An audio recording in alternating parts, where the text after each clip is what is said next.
शामिल हुए थे। क्या है आपके राय, वही सिचुएशन है, क्या कहेंगे? अपोजिशन पार्टी को सेटल करना चाह रहे क्या? मैं जब शामिल था कार्यक्रम में, सरकार बनती है, सरकार जाती है, लेकिन पॉलिटिकल लीडर्स का, पॉलिटिकल वर्कर्स का हैरेसमेंट नहीं होना चाहिए।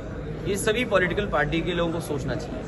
सर एसआईआर में आखिरी सवाल है, वो वेस्ट बंगाल में फेज 1 डेटा बाहर आ गया तो उसमें 50 लाख का ऊपर वोट हटा दिया और ममता बनर्जी का खुद का कॉन्स्टिट्यूंसी से 40,000 वोट हटा दिया, तो आप किस तरफ से देखते हैं? देखिए, मैं जिस कॉन्स्टिट्यूंसी से जीत करके आता हूँ, उस कॉन्स्टिट्यूंसी में 3 लाख वोट हटा दिए गए हैं जहां मैं जीता हूं।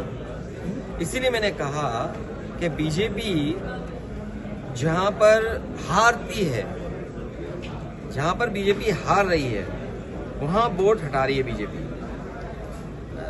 जहां बीजेपी हारती है वहां वोट डिलीट करा रही है। तो ममता जी की ऑब्वियसली ये डिलीट इसलिए क्या, क्योंकि ममता जी जीतती वहां, ममता जी को हराने के लिए डिलीट किए जा रहे हैं। मैं अपनी कॉन्स्टिट्यूंसी का बता सकता हूं कि जो डिलीट होने वाले वोट हैं वो लगभग 3 लाख वोट हैं। अभी मैं आपको बताता हूँ, जस्ट देखिए, this is Farrukhabad, 3 lakh vote खत्म होने जा रहे हैं। Kannauj district parliament constituency 2,86,000।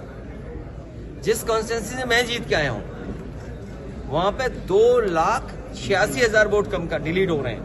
और मैं आज आपसे कहता हूं, आजमगढ़ जो सबसे स्ट्रॉन्ग कॉन्स्टिट्यूंसी है हमारी,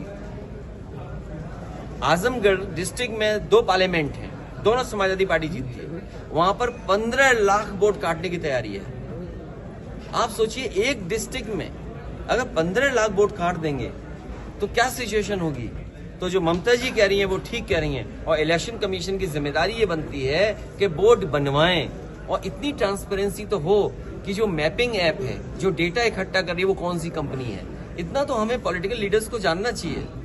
कहीं ऐसा तो नहीं कि मैपिंग ऐप वाली कंपनी ने इलेक्टोरल बॉन्ड दिए हों बीजेपी को, और अगर इलेक्टोरल बॉन्ड दिए होंगे उस कंपनी ने, तो उस कंपनी से कैसे उम्मीद करोगे फेयर काम कर रहे हैं। इतना तो आप और हम सब समझते हैं बात को। सर, केसीआर जी का फेडरल फ्रंट आइडिया